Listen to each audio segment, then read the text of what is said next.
ကျွန်တော်ကတော့ Phytomax Company Limited ကိုတည်ထောင်သူနဲ့ Phyto လူသုံးကုန်လုပ်ငန်းတည်ထောင်သူဒေါက်တာသိန်းဝင်းဖြစ်ပါတယ်ကျွန်တော်အသက်အရွယ်နဲ့ကျန်းမာရေးရကျွန်တော်တက်တည်ထားတဲ့ပညာရေးဆိုင်ရာ technology က know-how များကိုလူငယ်များအတွက်တစ်ဆင့်ပြန်လည်မျှဝေချင်ပါတယ်ခင်ဗျာဟုတ်ကဲ့ကျွန်တော်တို့ဒီနေ့တင်ပြမယ့်ဟာကတော့ body lotion လုပ်တဲ့နည်းပါပဲခင်ဗျာ body lotion ဟာဆိုလို့ရှိရင်ကျွန်တော်တို့လူသုံးအများဆုံးအလှကုန်တစ်ခုဖြစ်ပါတယ် body lotion ဟာ general protection of the skin ရေပြားကိုအထွေထွေကာကွယ်တဲ့အနေနဲ့သုံးစွဲပါတယ်မျက်နှာမလိမ့်ပါဘူးတစ်ခုလုံး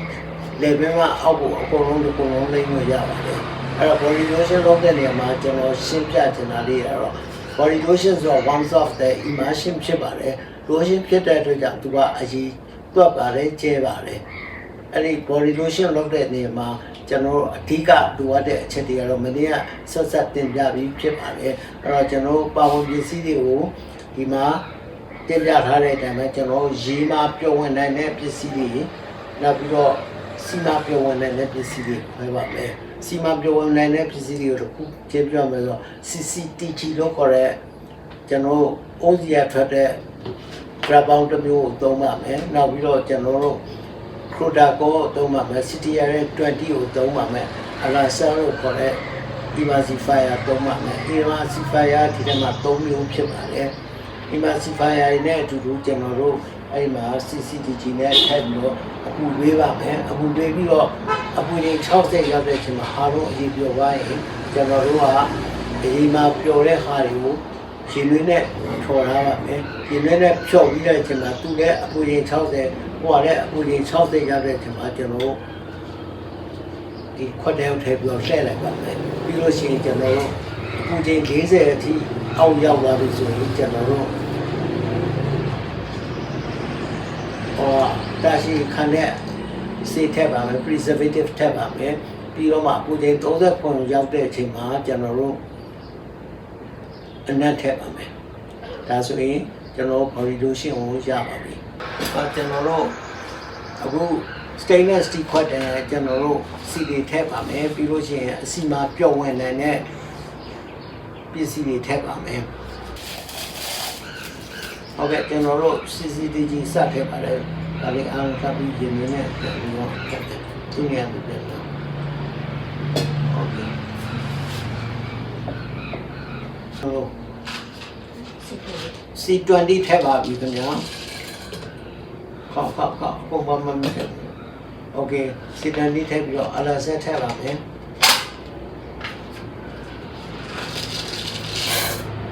ဟုတ်ပြီBravo ထည့်ပါပြီโอเคဒီပြားလေးကိုကျွန်တော်တို့ပူပေးပါပြီခင်ဗျာโอเคဟုတ်ကဲ့ကျွန်တော်တို့ခုချိန်ဆိုရင်ကျွန်တော်တို့က Wrestling နဲ့ကျွန်တော်တို့စံတန်ကောင်းကိုနှိမ့်ရပါတယ်အဲ့လိုနှိမ့်တဲ့အခါကျွန်တော်တို့က Wrestling နဲ့မှာစံတန်ကောင်းတွေကအကုန်ဆိုးထွက်သွားပါတယ်အဲ့ဒါမှရေထဲတဲ့အချိန်မှာဒါကျွန်တော်တို့ display ဖြစ်တာမျိုးအလုံးလေးဖြစ်မှာပါအခုကျွန်တော်တို့ဒီတဲ့ဝေးကြီး1000 cc ထည့်ပါမယ်စုစုပေါင်းကျွန်တော်တို့ထဲမှာ1920ဖြစ်ပါတယ်ဒီနေ့ထောက်ပြီး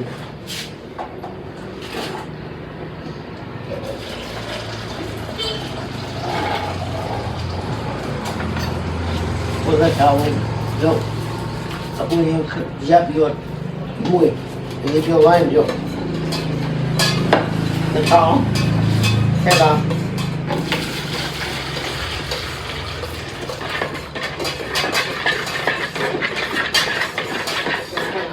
မိုင်း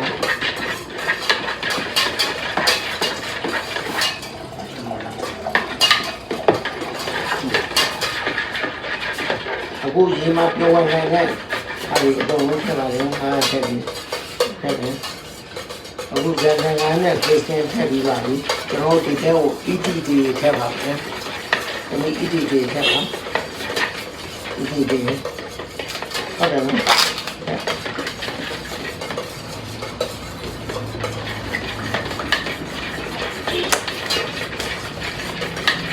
ဒီထည့်ပြီးတဲ့အချိန်မှာကျွန်တော်တို့အပူချိန်တိုင်းမှာ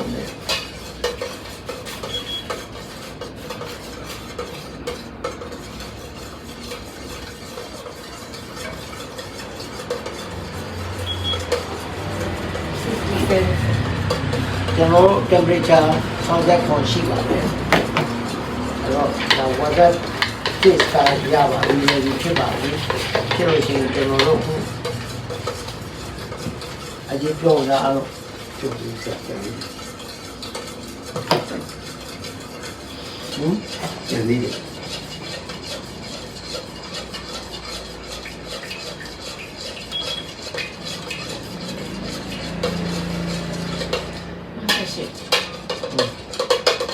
ကျွန်တော်တို့အခုအပူချိန်60ရှိတဲ့ရေ phase ထဲကို water phase ထဲကို oil phase ထည့်ပါမယ်အဲ့တော့ကျွန်တော်တို့လုပ်တာ oil and water immersion ဖြစ်ပါတယ်ဒါကြောင့်ကျွန်တော်တို့ပြောပါရမယ်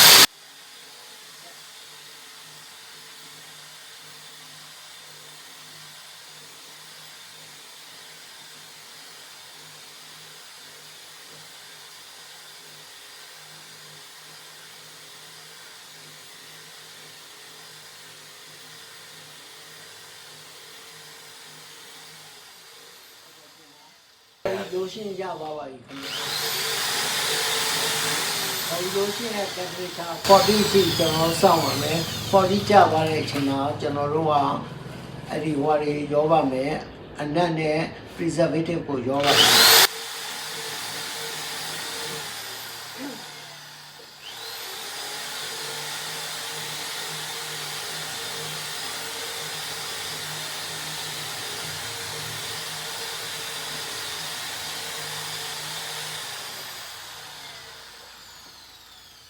ဟုတ်ကဲ့ကျွန်တော်တို့အခုဆက်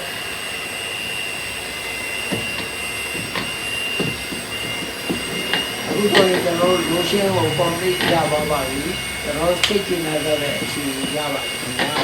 အခုကျွန်တော်တို့လိုကတော့အခုဒီတိုင်းတော့အခုရင်ကြောပါရဲ့အချိန်ရရင်40 degree centigrade ရရင်အနံ့ထဲပါမယ် preservative ထဲပါမယ်အဲ့တော့ preservative ကိုအရင်ထည့်ပြီးကျွန်တော်တို့အနာကိုထည့်ပါမယ်ကျွန်တော်တို့သုံးလိုက်တဲ့အနာတော့စန်တာဝုတော့ခေါ်တဲ့မက်တဘူနာကိုသုံးရတယ်ကျွန်တော်တို့သုံးတဲ့ preservative ကတော့ phenol ethanol ဖြစ်ပါတယ်ခင်ဗျာကျွန်တော်တို့အခုလုပ်တဲ့အစဆုံး project တွေကိုကျွန်တော်တို့ good manufacturing practice လို့ခေါ်တဲ့ GMP လုပ်ပြီးတော့ဟန်နဲ့ကျွန်တော်တို့လုပ်ပါတယ်ခင်ဗျာကျွန်တော်တို့ temperature တိုင်းပြီးတော့ကျွန်တော်တို့ preservative နဲ့အနံ့ထည့်ဖို့ပဲကြံပါတော့တယ်ခင်ဗျာ temperature တိုင်းမယ်ကျွန်တော်တို့အခု temperature ကို50ခွန်ရှိပါတယ်56 okay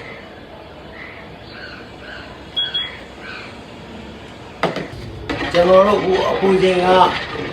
လိုရှင်းရဲ့အပူချိန်က40အောက်ကိုရောက်သွားပါပြီအဲ့ဒါကြောင့်ကျွန်တော်တို့ preservative ထည့်ပါမယ်ကျွန်တော်တို့ phenol ethanol ထည့်ပါမယ်30cc ထည့်ပါမယ်ခင်ဗျာ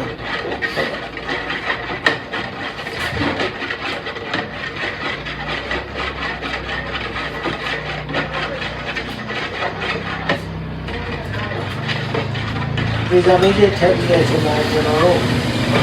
လက်ထည့်ပါမယ်အများတော့ကျွန်တော်ကြိုက်တဲ့စံတက်ခုအနက်တစ်ခုအနက်လေးပါပဲခင်ဗျာโอเคချက်ပြည့်ပြီ